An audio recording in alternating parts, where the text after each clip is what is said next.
आज आसतु आम्भे अमृत वृक्ष एवं आम्भମାନଙ୍କୁ उद्धारकर्ता ख्रीष्ट आनसांग हों शीर्षक उपदेशर सहित परमेश्वर वाक्य भाग करिवार समय नेबा। कोरोना भाइरस समग्र विश्व को प्रभावित करिअछि। आमे भाबिथिलु जे 2020 सुधा सबु किछि ठीक होई जिवो, किंतु यह 2021 पर्यंत मध्य जारी रहिछि। जेतेबेले आमे बाइबलर भविष्यवाणी गुडी को देखिबा, तेबे शिष्य माने जित पर्वतरे यीशुଙ୍କୁ पचारिले, आपण एही पृथ्वी को केबे आसीबे एवं जगतर शेषर लक्षण कोन हबो। माथियो अध्याय 24 रे एपरि एक दृश्य अछि जेउठारे सेमान एही प्रकारर प्रश्न पचारुछंती। तेबे यीशु कहिले, पुणी स्थाने स्थाने दुर्भिक्ष और भूमिकंप हबो। सरल भावरे कहिबाकू गले दुर्भिक्ष एवं भूमिकंप हेउछि प्राकृतिक विपर्यय। विभिन्न प्राकृतिक विपर्यय वर्तमान आम चारिपाखरे घटुछि। कोन कोरोना भाइरस महामारी मध्य एक प्रकारर विपर्यय नुहे?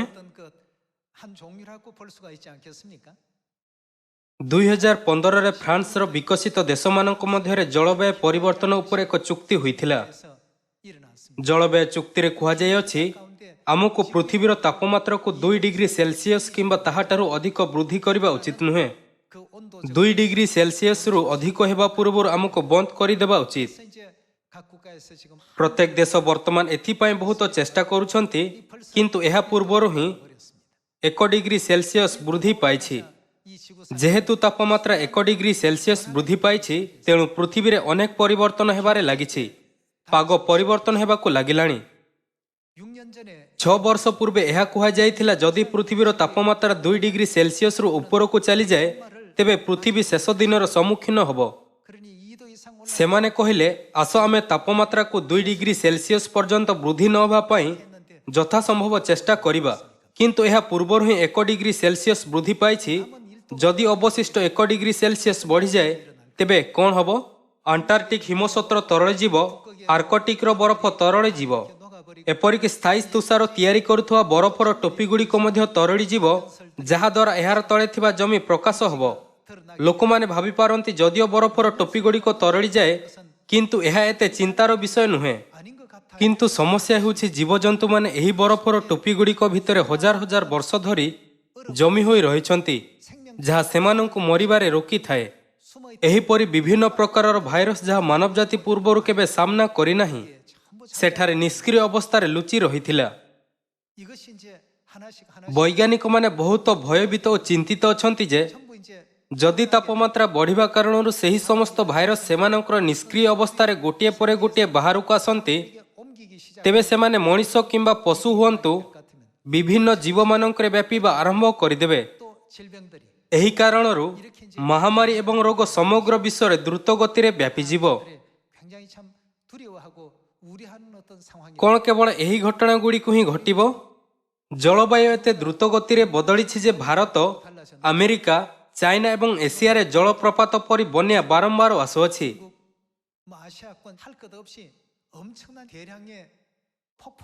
वर्तमान कुहा जाउअछि जे पृथ्वी निज साधारण जलवायु रे निजको पुनर्निर्माण करिवार क्षमता हराई पारे।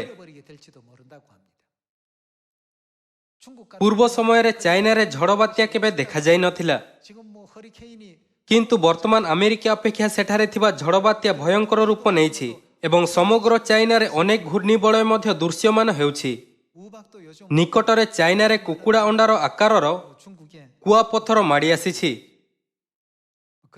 इंटरनेट रे अनेक खबर अछि, तेणु जदि आपण यूट्यूब को जानती एवं विपत्ति टाइप करंतु, तेबे आपण सारा विश्व रे घटुथिबा अनेक विपत्ति पाइबे।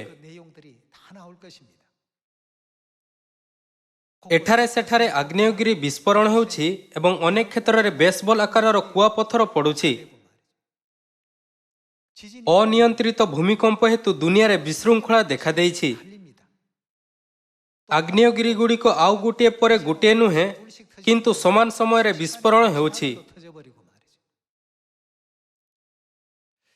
जेतेबेले भी एही घटना घटे, मु सबुबेले आम्हानंकु उद्धारकर्तांको विषय रे चिंता करे।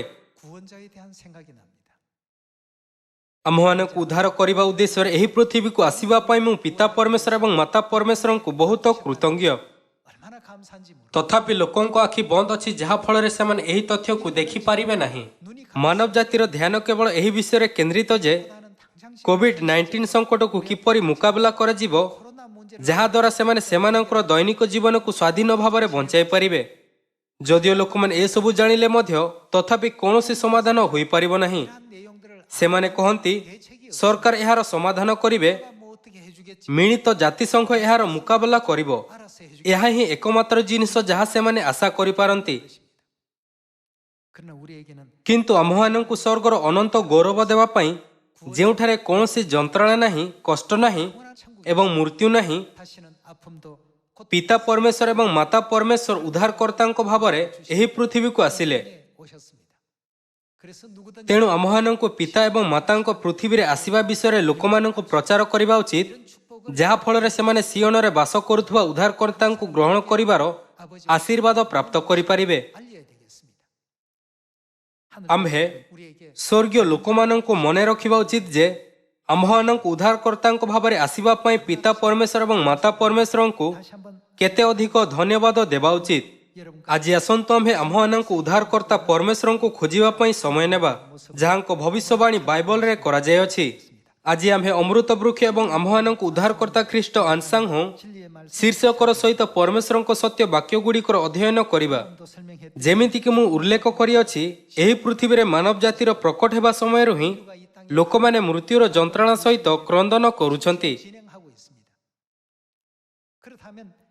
ଆମେ ସମସ୍ତେ ଭଲ ଭାବରେ ଜାଣୁ ଯେ ମାନବ ଜାତିର ମୃତ୍ୟୁ ଏଦନ ଉଦ୍ୟାନରେ ଆରମ୍ଭ ହୋଇଥିଲା। ଯେପରି ଏଦନ ଉଦ୍ୟାନରେ ମୃତ୍ୟୁର ଇତିହାସ ଆରମ୍ଭ ହୋଇଥିଲା, ସେହିପରି ଆମ୍ଭେ ଜୀବନର ଉତ୍ତର ମଧ୍ୟ ଏଦନ ଉଦ୍ୟାନରେ ପାଇପାରିବା। ନିଜ ସନ୍ତାନମାନଙ୍କୁ ଏହା ସ୍ପଷ୍ଟ ଭାବରେ ବୁଝିବାକୁ ଦେବା ପାଇଁ ମାଥିଓ ଅଧ୍ୟାୟ 13ରେ ଯୀଶୁ ଆମ୍ଭମାନଙ୍କୁ ଏକ ଗୁରୁତ୍ୱପୂର୍ଣ୍ଣ ଶିକ୍ଷା ଦେଇଛନ୍ତି। ଆସନ୍ତୁ ଆମ୍ଭେ ମାଥିଓ ଅଧ୍ୟାୟ 13 ପଦ 34ରେ ସେହି ଶିକ୍ଷାକୁ ଦେଖିବା। ଏହି ସମସ୍ତ କଥା ଯୀଶୁ ଦୃଷ୍ଟାନ୍ତ ଦ୍ୱାରା ଲୋକସମୂହକୁ କହିଲେ, ଆଉ ଦୃଷ୍ଟାନ୍ତ ବିନା ସେ ସେମାନଙ୍କୁ କିଛି କହୁନଥିଲେ। ଯେପରି ଭାବବାଦୀଙ୍କ ଦ୍ୱାରା ଉକ୍ତ ଏହି ବାକ୍ୟ ସଫଳ ହୁଏ, ଆମ୍ଭେ ଆପଣା ମୁଖ ଫିଟାଇ ଦୃଷ୍ଟାନ୍ତ ଦ୍ୱାରା କଥା କହିବା, ଜଗତର ପତନାବଧି ଗୁପ୍ତ ବିଷୟ ସବୁ ବ୍ୟକ୍ତ କରିବା। ଯୀଶୁ କହିଲେ ଯେ ସେ ବାଇବଲର 66ଟି ପୁସ୍ତକ ମଧ୍ୟରୁ ପରମେଶ୍ୱରଙ୍କ ସମସ୍ତ ରହସ୍ୟକୁ ଦୃଷ୍ଟାନ୍ତରେ ଲୁଚାଇଛନ୍ତି। ଏହା ବ୍ୟତୀତ ସେ ବୁଝାଇଲେ ଯେ ସେ ଦୃଷ୍ଟାନ୍ତ ଦ୍ୱାରା ଜଗତର ପତନାବଧିରୁ ଗୁପ୍ତ ରହିଥିବା ବିଷୟକୁ ପ୍ରକାଶ କରିବେ। ଆମେ ବହୁତ ଭଲ ଭାବରେ ଜାଣୁ ଯେ ଜଗତର ପତନାବଧିକୁ ଆଦି ପୁସ୍ତକରେ ଲିପିବଦ୍ଧ କରାଯାଇଅଛି। ଆଦି ପୁସ୍ତକରେ ପରମେଶ୍ୱରଙ୍କ 6000 ବର୍ଷର ମୁକ୍ତିର କାର୍ଯ୍ୟ ସବୁଠାରୁ ଗୁରୁତ୍ୱପୂର୍ଣ୍ଣ ଅଂଶ ସହିତ ଜଡ଼ିତ ଅଛି। ବିଶେଷ ଭାବରେ ସଦସତ୍ ଜ୍ଞାନଦାୟକ ବୃକ୍ଷ ଏବଂ ଅମୃତ ବୃକ୍ଷ ସମ୍ବନ୍ଧୀୟ। ପରମେଶ୍ୱର ଆଦମ ଏବଂ ହବାଙ୍କୁ ଏଦନ ଉଦ୍ୟାନରେ ରହିବାକୁ ଦେଲେ ଏବଂ ସଦସତ୍ ଜ୍ଞାନଦାୟକ ବୃକ୍ଷ ଏବଂ ଅମୃତ ବୃକ୍ଷ ଉଭୟକୁ ସେଠାରେ ରୋପଣ କଲେ। ଆସନ୍ତୁ ଆମ୍ଭେ ଆଦି ପୁସ୍ତକ ଅଧ୍ୟାୟ 2 ପଦ 9 ଉପରେ ଏକ ନଜର ପକାଇବା। ସଦାପ୍ରଭୁ ପରମେଶ୍ୱର ସେହି ଭୂମିର ନାନା ଜାତୀୟ ସଦୃଶ୍ୟ ଓ ସୁଖାଦ୍ୟ ବୃକ୍ଷ, ପୁଣି ସେହି ଉଦ୍ୟାନର ମଧ୍ୟସ୍ଥାନରେ ଅମୃତ ବୃକ୍ଷ ଓ ସଦସତ୍ ଜ୍ଞାନଦାୟକ ବୃକ୍ଷ ଉତ୍ପନ୍ନ କଲେ। ଏହା ଲେଖା ଅଛି ଯେ ଏଦନ ଉଦ୍ୟାନରେ ଅମୃତ ବୃକ୍ଷ ଓ ସଦସତ୍ ଜ୍ଞାନଦାୟକ ବୃକ୍ଷ ଥିଲା। ଆସନ୍ତୁ ଆମ୍ଭେ ଆଦି ପୁସ୍ତକ ଅଧ୍ୟାୟ 2 ପଦ 16କୁ ଯିବା। ସଦାପ୍ରଭୁ ପରମେଶ୍ୱର ସେହି ମନୁଷ୍ୟକୁ ଆଜ୍ଞା ଦେଇ କହିଲେ, ତୁମ୍ଭେ ଉଦ୍ୟାନର ସମସ୍ତ ବୃକ୍ଷର ଫଳ ସ୍ୱଚ୍ଛନ୍ଦରେ ଭୋଜନ କରିପାର, ମାତ୍ର ସଦସତ୍ ଜ୍ଞାନଦାୟକ ବୃକ୍ଷର ଫଳ ଭୋଜନ କରିବ ନାହିଁ, ଯେହେତୁ ଯେଉଁଦିନ ତାହା ଖାଇବ ସେହିଦିନ ନିତାନ୍ତ ମରିବ। ସଦସତ୍ ଜ୍ଞାନଦାୟକ ବୃକ୍ଷର ଫଳ ନ ଖାଇବାକୁ ପରମେଶ୍ୱର ସେମାନଙ୍କୁ କାହିଁକି ଆଜ୍ଞା ଦେଇନଥିଲେ? କିନ୍ତୁ ଆଦମ ଏବଂ ହବା କ'ଣ କଲେ? ଆସନ୍ତୁ ଆମ୍ଭେ ଆଦି ପୁସ୍ତକ ଅଧ୍ୟାୟ 3 ପଦ 1କୁ ଯିବା। ସଦାପ୍ରଭୁ ପରମେଶ୍ୱରଙ୍କ ନିର୍ମିତ ଭୂଚର ପଶୁମାନଙ୍କ ମଧ୍ୟରେ ସର୍ପ ସର୍ବାପେକ୍ଷା ଖଡ଼ ଥିଲା। ସେ ନାରୀଙ୍କି କହିଲା, ଆଗ ଏ କି ସତ୍ୟ, ଉଦ୍ୟାନରେ କୌଣସି ବୃକ୍ଷର ଫଳ ଖାଇବାକୁ ପରମେଶ୍ୱର ତୁମ୍ଭମାନଙ୍କୁ ନିଷେଧ କରିଅଛନ୍ତି? ନାରୀ ସର୍ପକୁ କହିଲେ, ଆମ୍ଭେମାନେ ଉଦ୍ୟାନର ସମସ୍ତ ବୃକ୍ଷର ଫଳ ଖାଇପାରୁ, କେବଳ ଉଦ୍ୟାନର ମଧ୍ୟସ୍ଥିତ ବୃକ୍ଷର ଫଳ ବିଷୟରେ ପରମେଶ୍ୱର କହିଅଛନ୍ତି, ତୁମ୍ଭେମାନେ ତାହା ଖାଇବ ନାହିଁ ଓ ଛୁଇଁବ ନାହିଁ, ତାହା କଲେ ମରିବ। ସର୍ପ ନାରୀଙ୍କି କହିଲା, ତୁମ୍ଭେମାନେ କୌଣସି ରୂପେ ମରିବ ନାହିଁ, ବରଞ୍ଚ ପରମେଶ୍ୱର ଜାଣନ୍ତି ତୁମ୍ଭେମାନେ ଯେଉଁ ଦିନ ତାହା ଖାଇବ ସେହି ଦିନ ତୁମ୍ଭମାନଙ୍କ ଚକ୍ଷୁ ପ୍ରସନ୍ନ ହେବ, ତହିଁରେ ତୁମ୍ଭେମାନେ ପରମେଶ୍ୱରଙ୍କ ପରି ଭଲ ଓ ମନ୍ଦର ଜ୍ଞାନ ପାଇବ।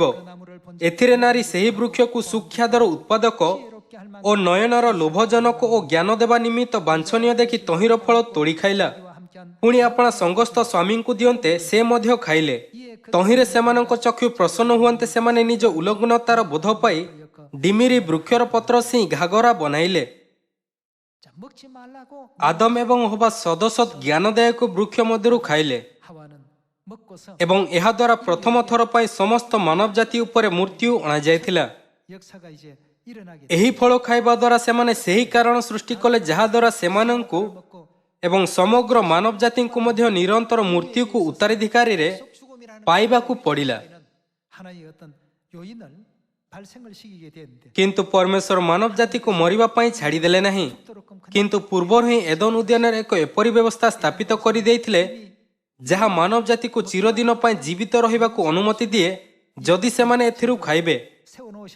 ଆସନ୍ତୁ ଆମ୍ଭେ ଅଧ୍ୟାୟ 3 ପଦ 22 ଉପରେ ଏକ ନଜର ପକାଇବା। ଅନନ୍ତର ସଦାପ୍ରଭୁ ପରମେଶ୍ୱର କହିଲେ, ଦେଖ, ମନୁଷ୍ୟ ଭଲ ମନ୍ଦର ବୋଧ ପ୍ରାପ୍ତ ହୋଇ ଆମ୍ଭମାନଙ୍କ ପରି ଜଣେ ହୋଇଅଛି। ଆଉ ଏବେ ସେ ଯେପରି ହାତ ବଢ଼ାଇ ଅମୃତ ବୃକ୍ଷର ଫଳ ମଧ୍ୟ ତୋଳି ଖାଇ ଅନନ୍ତ ଜୀବୀ ନ ହୋଇ, ଯେତେବେଳେ ଆମେ ସଦସତ୍ ଜ୍ଞାନଦାୟକ ବୃକ୍ଷ ମଧ୍ୟରୁ ଖାଇବା ତେବେ ଆମେ ମରିଯିବା, କିନ୍ତୁ ଯେତେବେଳେ ଆମେ ଅମୃତ ବୃକ୍ଷ ମଧ୍ୟରୁ ଖାଇବା ତେବେ ଆମେ ସବୁଦିନ ପାଇଁ ଜୀବିତ ରହିବା। ଆସନ୍ତୁ ଆମ୍ଭେ ପଦ 23 ସହିତ ଜାରି ରଖିବା। ଏଥିପାଇଁ ସଦାପ୍ରଭୁ ପରମେଶ୍ୱର ଏଦନ ଉଦ୍ୟାନରୁ ତାଙ୍କୁ ବାହାର କରିଦେଲେ ଓ ସେ ଯେଉଁ ମୂର୍ତ୍ତିକାରୁ ନୀତ ହୋଇଥିଲେ ତହିଁରେ କୃଷିକର୍ମ କରିବାକୁ ତାଙ୍କୁ ନିଯୁକ୍ତ କଲେ। ଏହି ରୂପେ ସେ ଆଦମଙ୍କୁ ତଡ଼ିଦେଲେ। ପୁଣି ଅମୃତ ବୃକ୍ଷର ପଥ କ'ଣ କରିବାକୁ? ରକ୍ଷା କରିବା ନିମିତ୍ତ ଏଦନ ଉଦ୍ୟାନର ପୂର୍ବ ଦିଗରେ କିରୁବଗଣ ଓ ଚତୁର୍ଦିଗରେ ଘୂର୍ଣ୍ଣୟମାନ ତେଜମୟ ଖଡ୍ଗ ସ୍ଥାପନ କଲେ। ପରମେଶ୍ୱର ପଥକୁ ବନ୍ଦ କରିଦେଲେ ଯାହାଦ୍ୱାରା କେହି ମଧ୍ୟ ଅମୃତ ବୃକ୍ଷ ମଧ୍ୟରୁ ଖାଇ ନ ପାରନ୍ତୁ। ପାପ କରିବା ପୂର୍ବରୁ ସେମାନେ ଯେତେ ଇଚ୍ଛା କରନ୍ତି ସେତେ ଅମୃତ ବୃକ୍ଷ ନିକଟକୁ ଯାଇପାରିଥାନ୍ତେ, କିନ୍ତୁ ବର୍ତ୍ତମାନ ଅମୃତ ବୃକ୍ଷର ପଥ ଅବରୋଧ କରାଯାଇଥିଲା। ସେହି ସମୟଠାରୁ ଯେପରି ରୋମିଓଙ୍କ ପୁସ୍ତକରେ ଲେଖାଯାଇଅଛି, ଆଦମ ଏବଂ ହବା ଏହା କହି ବିଳାପ କଲେ, ହାୟ ଦୁର୍ଭାଗ୍ୟ ମନୁଷ୍ୟ ଯେ ମୁଁ, ମୋତେ ଏହି ମୃତ୍ୟୁର ଶରୀରରୁ କିଏ ଉଦ୍ଧାର କରିବ? ଆମେ ବାଇବଲ ମାଧ୍ୟମରେ ଦେଖିପାରିବା ଯେ ସେମାନେ କିପରି ବିଳାପ କଲେ। ଏହି ପୁରା କାହାଣୀ ଯାହା ଆଦି ପୁସ୍ତକରେ ଲିପିବଦ୍ଧ ହୋଇଅଛି ଏକ ଦୃଷ୍ଟାନ୍ତ।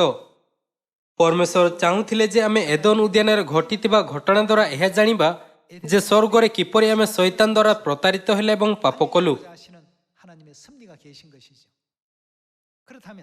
ଯଦି ଆମେ ଅମୃତ ବୃକ୍ଷ ମଧ୍ୟରୁ ଖାଇଥାଉ ତେବେ ଆମେ ନିଜ ଅନନ୍ତ ଜୀବନ ଏବଂ ଏଦନ ଉଦ୍ୟାନକୁ ପୁନଃସ୍ଥାପନ କରିବାରେ ସକ୍ଷମ ହେବା, ଯଦିଓ ଆମେ ନିଷେଧ ଫଳ ଖାଇ ପାପ କରିଥିଲୁ। କ'ଣ ପରମେଶ୍ୱରଙ୍କ ଏହି ଗୌରବମୟ ଯୋଜନା ସଫଳ ହେବ ନାହିଁ? ବାଇବଲରେ ଏଦନର ଅମୃତ ବୃକ୍ଷର ବାସ୍ତବତା କ'ଣ? ଯେତେବେଳେ ଆମେ ପ୍ରକାଶିତ ବାକ୍ୟ ଅଧ୍ୟାୟ 4 ଦେଖିବା ତେବେ ଏହା କୁହାଯାଇଅଛି ସବୁକିଛି ପରମେଶ୍ୱରଙ୍କ ଇଚ୍ଛାରେ ସୃଷ୍ଟି ହୋଇଅଛି। ତେବେ ଅମୃତ ବୃକ୍ଷର ଦୃଷ୍ଟାନ୍ତର ବାସ୍ତବତା କ'ଣ? ଆସନ୍ତୁ ଆମ୍ଭେ ଯୋହନ ରଚିତ ସୁସମାଚାର ଅଧ୍ୟାୟ 6 ପଦ 53 ଦେଖିବା। ସେଥିରେ ଯୀଶୁ ସେମାନଙ୍କୁ କହିଲେ, ସତ୍ୟ ସତ୍ୟ ମୁଁ ତୁମ୍ଭମାନଙ୍କୁ କହୁଅଛି, ମନୁଷ୍ୟ ପୁତ୍ରଙ୍କର ମାଂସ ଭୋଜନ ନ କଲେ ଓ ତାହାଙ୍କ ରକ୍ତ ପାନ ନ କଲେ ତୁମ୍ଭମାନଙ୍କ ଠାରେ ଜୀବନ ନାହିଁ। ଯେ ମୋହର ମାଂସ ଭୋଜନ କରେ ଓ ମୋହର ରକ୍ତ ପାନ କରେ ସେ ଅନନ୍ତ ଜୀବନ ପ୍ରାପ୍ତ ହୁଏ, ଆଉ ମୁଁ ଶେଷ ଦିନରେ ତାହାକୁ ଉତ୍ଥାପନ କରିବି। କାରଣ ମୋହର ମାଂସ ପ୍ରକୃତ ଖାଦ୍ୟ ଓ ମୋହର ରକ୍ତ ପ୍ରକୃତ ପେୟ। ଯେ ମୋହର ମାଂସ ଭୋଜନ କରେ ଓ ମୋ ରକ୍ତ ପାନ କରେ ସେ ମୋ ଠାରେ ରହେ ଓ ମୁଁ ତାହାଠାରେ ରହେ। ଜୀବନ୍ତ ପିତା ଯେପରି ମୋତେ ପ୍ରେରଣ କଲେ ଓ ମୁଁ ପିତାଙ୍କ ହେତୁରୁ ଜୀବିତ ଥାଏ, ସେହିପରି ଯେ ମୋତେ ଭୋଜନ କରେ ସେ ମଧ୍ୟ ମୋ ହେତୁ ଜୀବିତ ରହିବ। ପଦ 54ରେ କୁହାଯାଇଅଛି ଯେ ଯୀଶୁଙ୍କ ମାଂସ ଭୋଜନ କରେ ଓ ଯୀଶୁଙ୍କ ରକ୍ତ ପାନ କରେ ସେ ଅନନ୍ତ ଜୀବନ ପ୍ରାପ୍ତ ହୁଏ। ପରମେଶ୍ୱରଙ୍କ ସୃଷ୍ଟି ମଧ୍ୟରୁ ତାହା କେଉଁ ସୃଷ୍ଟି ଯାହାକୁ ଖାଇବା ଦ୍ୱାରା ଆମମାନଙ୍କୁ ଅନନ୍ତ ଜୀବନ ଦିଆଯାଇପାରେ? ତାହା ଅମୃତ ବୃକ୍ଷ ଛଡ଼ା ଆଉ କିଛି ନୁହେଁ। ତଥାପି ଯୋହନ ଅଧ୍ୟାୟ 6 ପଦ 53 କହିଲେ ଯେ ଯୀଶୁଙ୍କ ମାଂସ ଭୋଜନ କରେ ଓ ଯୀଶୁଙ୍କ ରକ୍ତ ପାନ କରେ ସେ ଅନନ୍ତ ଜୀବନ ପ୍ରାପ୍ତ ହୁଏ। କ'ଣ ପୁରାତନ ନିୟମ ଏକ ଛାୟା ଏବଂ ନୂତନ ନିୟମ ଏହାର ବାସ୍ତବତା ନୁହେଁ? ପରିଶେଷରେ ଏଦନରେ ଅମୃତ ବୃକ୍ଷର ବାସ୍ତବତା ଯାହା ଦୃଷ୍ଟାନ୍ତରେ ଛାୟା ଭାବରେ ପ୍ରକାଶ ହେଲା, ବାସ୍ତବରେ କ'ଣ ଯୀଶୁଙ୍କ ମାଂସ ଓ ରକ୍ତ ନୁହେଁ? ତେଣୁ ଯୀଶୁଙ୍କ ମାଂସ ଖାଇବା ଏବଂ ତାଙ୍କ ରକ୍ତ ପିଇବାର ଅର୍ଥ ଏଦନ ଉଦ୍ୟାନରେ ଅମୃତ ବୃକ୍ଷ ମଧ୍ୟରୁ ଖାଇବା। ଏହା ଅତ୍ୟନ୍ତ ଗୁରୁତ୍ୱପୂର୍ଣ୍ଣ। ଯେଉଁମାନେ ବାସ୍ତବରେ ଏହା ଅନୁଭବ କରନ୍ତି ଯେ ମୃତ୍ୟୁ ଏଦନରେ ଆରମ୍ଭ ହେଲା, ସେମାନେ ଏହା ମଧ୍ୟ ଅନୁଭବ କରିବା ଉଚିତ ଯେ ଯୀଶୁଙ୍କ ମାଂସ ଓ ରକ୍ତ ବାସ୍ତବରେ ଆମ୍ଭମାନଙ୍କ ପାଇଁ କେତେ ଗୁରୁତ୍ୱପୂର୍ଣ୍ଣ। ଏହା ବୁଝୁଥିବା ଲୋକମାନେ ନିଜ ଜୀବନର ସବୁଠାରୁ ଗୁରୁତ୍ୱପୂର୍ଣ୍ଣ ଧନ ପ୍ରାପ୍ତ କରିଛନ୍ତି। ଅନନ୍ତ ଜୀବନ ପାଇବାର ଏକମାତ୍ର ଉପାୟ ଅମୃତ ବୃକ୍ଷ ମଧ୍ୟରୁ ଖାଇବା, ଏବଂ ସେ ହେଉଛନ୍ତି ଯୀଶୁ, ଯିଏ ଆସି ଏହାର ବାସ୍ତବତା ବିଷୟରେ ଆମ୍ଭମାନଙ୍କୁ କହିଲେ। ମନୁଷ୍ୟ ପୁତ୍ରଙ୍କର ମାଂସ ଓ ରକ୍ତ ହେଉଛି ଏଦନର ଅମୃତ ବୃକ୍ଷ। ସେ ଆମ୍ଭମାନଙ୍କୁ ଏହି ତଥ୍ୟ ପ୍ରତି ଜାଗ୍ରତ କଲେ। ତେବେ ସବୁଠାରୁ ଗୁରୁତ୍ୱପୂର୍ଣ୍ଣ ବିଷୟ ହେଉଛି ଯେ ଆମେ ଯୀଶୁଙ୍କ ମାଂସ ଏବଂ ରକ୍ତ କିପରି ଖାଇପାରିବା ଓ କିପରି ପିଇପାରିବା, ହଁ ନା? ଯଦି ଆମ୍ଭମାନଙ୍କୁ ଏହି ସତ୍ୟ ପରମେଶ୍ୱର ଶିକ୍ଷା ଦେଇଛନ୍ତି, ତେବେ ଆମ୍ଭମାନଙ୍କୁ କଦାପି ଦୁନିଆର କୌଣସି ଜିନିଷକୁ ଈର୍ଷା କରିବା ଉଚିତ ନୁହେଁ। ଯଦିଓ କରୋନା ଭାଇରସ ସମଗ୍ର ବିଶ୍ୱରେ ବ୍ୟାପିଅଛି ଏବଂ ଜଳବାୟୁ ପରିବର୍ତ୍ତନ ଦ୍ୱାରା ଲୋକମାନେ ବିନଷ୍ଟ ହୋଇଯାଇଛନ୍ତି, କିନ୍ତୁ କ'ଣ ଆମ୍ଭମାନଙ୍କୁ ଏପର୍ଯ୍ୟନ୍ତ ସ୍ୱର୍ଗର ଅନନ୍ତ ରାଜ୍ୟର ଆଶା ରଖିବା ଉଚିତ ନୁହେଁ? କ'ଣ ଆମ୍ଭମାନଙ୍କୁ ସମସ୍ତ ମାନବ ଜାତି ପ୍ରତି ଦୟା ଦେଖାଇ ଏହି ସୁସମାଚାର ଶୀଘ୍ର ପ୍ରଚାର କରିବା ଉଚିତ ନୁହେଁ? ପରମେଶ୍ୱର ଏହି ପୃଥିବୀରେ ଏହିପରି ନିୟମର ଏକ ଶୃଙ୍ଖଳା ସ୍ଥାପିତ କରିଛନ୍ତି, ଯାହାଦ୍ୱାରା ଆମେ ଯୀଶୁଙ୍କ ମାଂସ ଖାଇପାରିବା ଏବଂ ତାଙ୍କର ରକ୍ତ ପିଇପାରିବା। ଆସନ୍ତୁ ଆମ୍ଭେ ମାଥ୍ୟୁ ରଚିତ ସୁସମାଚାର ଅଧ୍ୟାୟ 26 ପଦ 17 ଦେଖିବା। ପରେ ଖମିର ଶୂନ୍ୟ ରୁଟି ପର୍ବର ପ୍ରଥମ ଦିନରେ, ଯେହେତୁ ନିସ୍ତାର ପର୍ବ ଏବଂ ଖମିର ଶୂନ୍ୟ ରୁଟିର ପର୍ବ 3 ଥରର 7 ପର୍ବଗୁଡ଼ିକର ପ୍ରଥମ ଗୋଷ୍ଠୀରେ ଆସେ, ତେଣୁ ବାଇବେଲ ନିସ୍ତାର ପର୍ବକୁ ଖମିର ଶୂନ୍ୟ ରୁଟି ପର୍ବର ପ୍ରଥମ ଦିନ ଭାବରେ ବର୍ଣ୍ଣନା କରେ। ଶିଷ୍ୟମାନେ ଯୀଶୁଙ୍କ ନିକଟକୁ ଆସି ପଚାରିଲେ, ଆମ୍ଭେମାନେ କେଉଁ ସ୍ଥାନରେ ଆପଣଙ୍କ ନିମନ୍ତେ ନିସ୍ତାର ପର୍ବର ଭୋଜ ପ୍ରସ୍ତୁତ କରିବ ବୋଲି ଆପଣ ଇଚ୍ଛା କରନ୍ତି? ଯୀଶୁ କହିଲେ, ନଗରର ଯାଇ ଅମୁକ ଲୋକଙ୍କ ନିକଟକୁ ଯାଇ କୁହ, ଗୁରୁ କହୁଅଛନ୍ତି, ମୋହର କାଳ ସନ୍ନିକଟ, ମୁଁ ମୋହର ଶିଷ୍ୟମାନଙ୍କ ସହିତ ତୁମ୍ଭ ଗୃହରେ ନିସ୍ତାର ପର୍ବ ପାଳନ କରିବି। ସେଥିରେ ଶିଷ୍ୟମାନେ ଯୀଶୁଙ୍କ ଆଦେଶ ଅନୁସାରେ କର୍ମ କରି ନିସ୍ତାର ପର୍ବର ଭୋଜ ପ୍ରସ୍ତୁତ କଲେ। ଆସନ୍ତୁ ଆମ୍ଭେ ପଦ 26ରେ ଦେଖିବା ଯେ ସେମାନେ କିପରି ନିସ୍ତାର ପର୍ବ ଖାଇଲେ। ଆଉ ସେମାନେ ଭୋଜନ କରୁଥିବା ସମୟରେ ଯୀଶୁ ରୋଟି ଘେନି ଆଶୀର୍ବାଦ କଲେ ଓ ତାହା ଭାଙ୍ଗି ଶିଷ୍ୟମାନଙ୍କୁ ଦେଇ କହିଲେ, ନିଅ ଭୋଜନ କର, ଏହା କ'ଣ? ମୋହର ଶରୀର। ଯୋହନ ଅଧ୍ୟାୟ 6ରେ ସେ କ'ଣ କହିଲେ? ଯେ ମୋହର ମାଂସ ଭୋଜନ କରେ ଓ ମୋହର ରକ୍ତ ପାନ କରେ, ସେ କ'ଣ ପ୍ରାପ୍ତ ହୁଏ? ସେ ଅନନ୍ତ ଜୀବନ ପ୍ରାପ୍ତ ହୁଏ। ପରମେଶ୍ୱରଙ୍କ ସୃଷ୍ଟି ମଧ୍ୟରୁ କେବଳ ଗୋଟିଏ ସୃଷ୍ଟି ଅଛି ଯାହା ସହିତ ଆମ୍ଭମାନଙ୍କୁ ଅନନ୍ତ ଜୀବନର ପ୍ରତିଜ୍ଞା କରାଯାଇଥିଲା। ତାହା ହେଉଛି ଏଦନ ଉଦ୍ୟାନରେ ଅମୃତ ବୃକ୍ଷ। ଯୀଶୁ କହିଲେ, ଯଦି ତୁମ୍ଭେମାନେ ମନୁଷ୍ୟ ପୁତ୍ରଙ୍କର ମାଂସ ଭୋଜନ କର ଓ ରକ୍ତ ପାନ କର, ତେବେ ତୁମ୍ଭେମାନେ ଅନନ୍ତ ଜୀବନ ପ୍ରାପ୍ତ ହୁଅ। ସେ ନିସ୍ତାର ପର୍ବର ରୁଟି ଘେନି କହିଲେ, ଏହା କ'ଣ? ମୋହର ଶରୀର। ସେ ଆମ୍ଭମାନଙ୍କୁ କହିଲେ ଯେ ନିସ୍ତାର ପର୍ବର ରୁଟି ହିଁ ମନୁଷ୍ୟ ପୁତ୍ରଙ୍କର ମାଂସ, ଯେପରିକି ଯୋହନ ଅଧ୍ୟାୟ 6ରେ ଉଲ୍ଲେଖ କରାଯାଇଅଛି। ଆସନ୍ତୁ ଆମ୍ଭେ ପଦ 27 ସହିତ ଜାରି ରଖିବା। ପୁଣି ସେ ପାନପାତ୍ର ଘେନି ଧନ୍ୟବାଦ ଦେଲେ ଓ ସେମାନଙ୍କୁ ଦେଇ କହିଲେ, ଏଥିରୁ ସମସ୍ତେ ପାନ କର। ନିସ୍ତାର ପର୍ବ ଦିନ ଦ୍ରାକ୍ଷାରସର ପାନପାତ୍ର ଦେଇ ସେ କହିଲେ, ଏଥିରୁ ସମସ୍ତେ ପାନ କର। ଆସନ୍ତୁ ଆମ୍ଭେ ପଦ 28 ଦେଖିବା। କାରଣ ଯେଉଁ ନିୟମର ରକ୍ତ ଅନେକଙ୍କ ନିମନ୍ତେ ପାପ କ୍ଷମା ଉଦ୍ଦେଶ୍ୟରେ ପାତିତ ହେଉଅଛି, ଏ ମୋହର ସେହି ରକ୍ତ। ଯୋହନ ଅଧ୍ୟାୟ 6ରେ କୁହାଯାଇଅଛି, ଯେ ମୋହର ମାଂସ ଭୋଜନ କରେ ଓ ମୋହର ରକ୍ତ ପାନ କରେ, ସେ ଅନନ୍ତ ଜୀବନ ପ୍ରାପ୍ତ ହୁଏ। ତେଣୁ ଆମେ ବୁଝିପାରିବା ଯେ ଯୀଶୁଙ୍କ ମାଂସ ଏବଂ ତାଙ୍କ ରକ୍ତ ଏଦନ ଉଦ୍ୟାନରେ ଅମୃତ ବୃକ୍ଷର ବାସ୍ତବତା। ତେବେ ଯୀଶୁଙ୍କ ମାଂସ ଓ ରକ୍ତ କ'ଣ? ଯୀଶୁ ଏହାକୁ ନିସ୍ତାର ପର୍ବର ସତ୍ୟର ଏକ ନିୟମ ଭାବରେ ଅନ୍ତର୍ଭୁକ୍ତ କଲେ ଏବଂ ସେହି ଲୋକମାନଙ୍କ ପାଇଁ ଯେଉଁମାନେ ବିଶ୍ୱାସ କରନ୍ତି ଏବଂ ପରମେଶ୍ୱରଙ୍କ ନିୟମ ଏବଂ ବ୍ୟବସ୍ଥା ପାଳନ କରନ୍ତି, ଅନନ୍ତ ଜୀବନ ପାଇବାର ପଥ ଖୋଲିଦେଲେ। ଆଦି ପୁସ୍ତକର ଇତିହାସକୁ ଦେଖିବା ଯଦି, ତେବେ ପରମେଶ୍ୱର କିରୁବମାନଙ୍କୁ ଆଜ୍ଞା ଦେଇଥିଲେ ଯେ ସେମାନେ ଅମୃତ ବୃକ୍ଷର ପଥକୁ ବନ୍ଦ କରନ୍ତୁ, ଯାହା ଫଳରେ ପାପୀମାନଙ୍କୁ ଅମୃତ ବୃକ୍ଷ ନିକଟକୁ ଆସିବାକୁ ରୋକାଯାଇପାରିବ। तेबे कौन यह सत्य नुहे जे परमेश्वर व्यतीत आउ कहीं आमको निस्तार पर्वर रोटी एवं द्राक्षारस खाइबाकू एवं पीबार पथ दे पारिबे नहीं जहाँ अमृत वृक्षर सत्य। सेथिपाई 2000 वर्ष पूर्वे परमेश्वर शरीर रे आसिले एवं एही पथ को खोलिले जहाँ सेही समय पर्यंत बंद थिला। तेणु एहाकू नूतन पथ कुहागला। एब्री अध्याय 10 रे एहाकू नूतन और जीवनदायक पथ भाव वर्णना करा जायछि। एहाकू नूतन नियम मध्य कुहाजायछि जार अर्थ जे परमेश्वर आसी एही नूतन पथ को खोलिले। आसंत आम्हे लूक अध्याय 22 पद 7 को जीवा। पर जेउ दिन निस्तार पर्वर मेष शाबक बलिदान करबाकू हुए खमीर शून्य रोटी पर्वर सही दिन उपस्थित हैला। आउ से पितर और जोहन को यह कही पठाइले आम्भे माने जेपरि भोजन करि पारिबु एथिपाई तुम्ही माने जे आम्भमानंक निमंते निस्तार पर्वर भोज प्रस्तुत कर। आसंत आम्भे पद 14 को जीवा। पुणी समय उपस्थित हुअन्ते से ओ ताहांक संगे प्रेरित माने भोजन करबाकू बसिले। आउ से सेमानंकु कहिले मोहर दुख भोग पूर्वे मु तुम्भमानंक सहित एही निस्तार भोज पालन करबाकू एकांत बांछा कली। आसंत आम्भे पद 19 को जीवा। पुणी से रोटी घेनी धन्यवाद देले ओ ताहा भांगी सेमानंकु देई कहिले तुम्भमानंक निमंते दत्त होउथबा मोहर शरीर एही मते स्मरण करबा निमंते एहा कर। भोजन उत्तारे सही परि से पानपात्र घेनी कहिले एही पानपात्र तुम्भमानंक निमंते पातित हेउथबा मोहर रक्तरे स्थापित कोन नूतन नियम। शब्द नूतन नियमर अर्थ हेउछि जे सही समय पर्यंत एपरि कोनोसी नियम केबे स्थापित करा जाय नथिला। जदिओ अनेक लोक जन्म हेले एवं मरिगले किंतु अमृत वृक्ष मध्यरु खाइबार पथ सही मुहूर्त पर्यंत खोला जाय नथिला।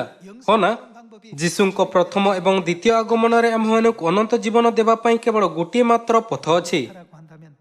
एहीपरि कोन सदसद ज्ञानदायक वृक्ष मध्यरु खाइबार परिणाम स्वरूप मरुथबा लोकमानंकु समर्पण करागला सबुठारु गुरुत्वपूर्ण विषय निस्तार पर्व को पालन करिबा नुहे। तेबे वर्तमान केवल एही सत्य को किए जाने कोन से आम्भमानंको स्वर्गीय पिता आंसा हुनंती जे एही पृथ्वी को आसी ए सबु विषय रे शिक्षा देले एवं आम्भमानंक पई से समस्त पथ खुलिले जहाँ ना तो आपण किंबा मु आगुरु जानिथिले। जेतेबेले जीशु 2000 वर्ष पूर्वे निस्तार पर्व स्थापित करथिले तेबे से जोहन अध्याय 10 रे कहिथिले चोर केवल चोरी बध और विनाश करबा निमंते आसे सेमाने जेपरि कोन पांती जीवन पांती और प्रचुर भाବରେ पांती एथि निमंते मु आसीअछि। जेतेबेले जीशु कहिले जे से आम्भमानंकु जीवन देबाकू आसीछंती तेबे तांकर कहिबार अर्थ थिला मु तुम्भमानंकु अमृत वृक्ष मध्यरु खाइबाकू अनुमति देबी। जेतेबेले 2000 वर्ष पूर्वे जीशु एही पृथ्वी को आसीथिले तेबे से निस्तार पर्वर सत्य अमृत वृक्षर वास्तवता को स्थापित करथिले। किंतु 325 ख्रीष्टाब्द रे निकायर परिषद रे निस्तार पर्वर व्यवस्था को नष्ट करा जायथिला। परिणाम स्वरूप मानव जाति पई अनंत जीवन पाइबार पथ अंधकार जुगरे बंद होई जायथिला। तेबे पथ खोलिबा पई पुनर्बार काहाकू आसीबा दरकार। एपरिकी धर्मशास्त्री किंबा जे माने अनेक थर बाइबल पढ़ंती एही सत्य को खोजी पारिबे नहीं। कोन एही समस्या किछि एपरि नुहे जाहाकू केवल उद्धारकर्तांको आसीबा परे ही समाधान होई पारिबो। आसंत आम्भे एब्री अध्याय 9 पद 27 देखिबा।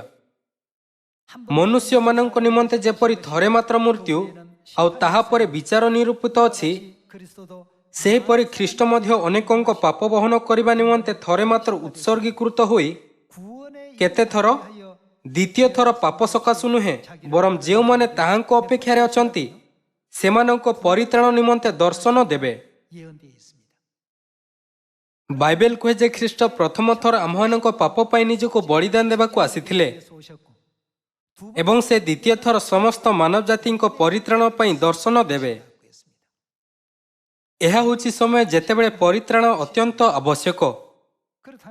सदसद ज्ञानदायक वृक्ष मध्यरु खाइबार पाप हेतु मरुथुवा लोकमानंकु बंचाइबा पई एदनरे अमृत वृक्षर आवश्यक अछि। अमृत वृक्ष हेउछि एक मूल्यवान चिन्ह जे परमेश्वर आम्भमानंकु पापरु मुक्त करिवे एवं आम्भमानंक परित्राणर पथ खोलिबे। कोन ख्रीष्ट निस्तार पर्व को सही सत्य भाव स्थापित कले नहीं जहाँ आम्भमानंकु अमृत वृक्ष आड़कू नहीं जाए। एही कारणरू जेतेबेले ख्रीष्ट द्वितीय थर एही पृथ्वी को आसीबे तेबे तांकु नूतन नियमर निस्तार पर्वर सत्य अवश्य ही आनिबा उचित।